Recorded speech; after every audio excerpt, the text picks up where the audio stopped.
রুদ্রাক্ষের জপমালার আদলে গড়ে ওঠা এই স্থাপত্য কেবল ধর্মীয় কেন্দ্র নয়, এটি এক ঐতিহাসিক নিদর্শনও। লোকমুখে প্রচলিত 108 শিব মন্দিরের ইতিহাস। রানী বিষ্ণুকুমারী স্বপ্নাদেশ পেয়ে এই মন্দির প্রতিষ্ঠার উদ্যোগ নেন। আবার অন্য এক মত বলছে, মহামারীতে অসংখ্য মানুষের মৃত্যুতে শোকস্তব্ধ হয়ে পড়া নবাবহাটবাসীকে মানসিক শান্তি ও ঈশ্বর ভক্তির পথে ফেরাতেই মহারানীর এই প্রয়াস। কেউ বলে স্বপ্ন থেকে, কেউ বলে যে শিবের আগ্রহ নেই। কে করেছিল এটা?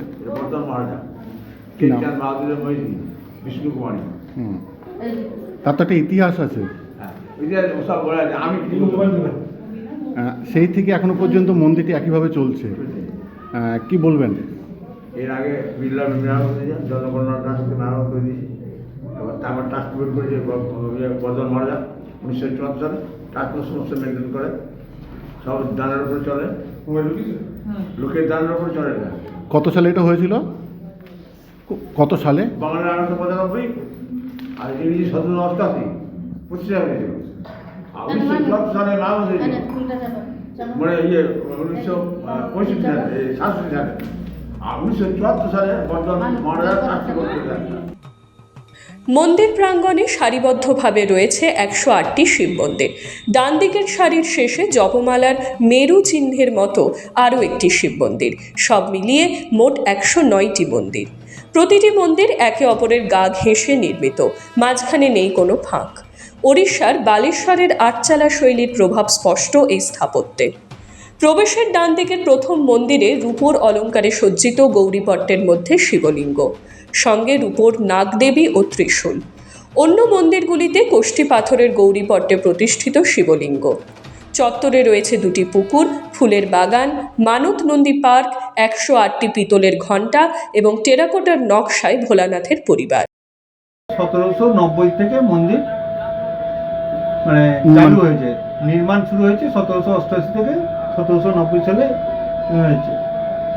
মানে এটা কে প্রতিষ্ঠিত করেছিল? এটা ওই রাজে মহিষিনী বিষ্ণু কুমারী বলে আমাদের যে উনি এটা স্বপ্নাদেশে পেয়েছিলেন, পেয়ে উনি এটা মন্দিরটাকে আমাদের করেছেন। টোটাল আমাদের 109টা মন্দির আছে, ভিতরে আছে আমাদের 108টা, বাইরে একটি আছে 109। এটা হচ্ছে যে আমাদের যে রুদ্রাক্ষ মালা যে ব্যবহার করি, রুদ্রাক্ষের মালার আদলে 108টা এবং বাইরে 109টা হচ্ছে লকেট হিসাবে এটা মন্দিরটা নির্মাণ করেছেন। কেমন ভিড়ভাট্টা হয়?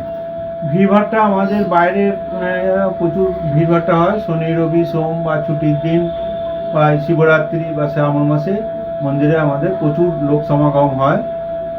বিভিন্ন জায়গা থেকে, দূর দূরান্ত থেকে লোক আসে, এখানে পুজো দেয় এবং এখানে মন্দির দর্শন করে।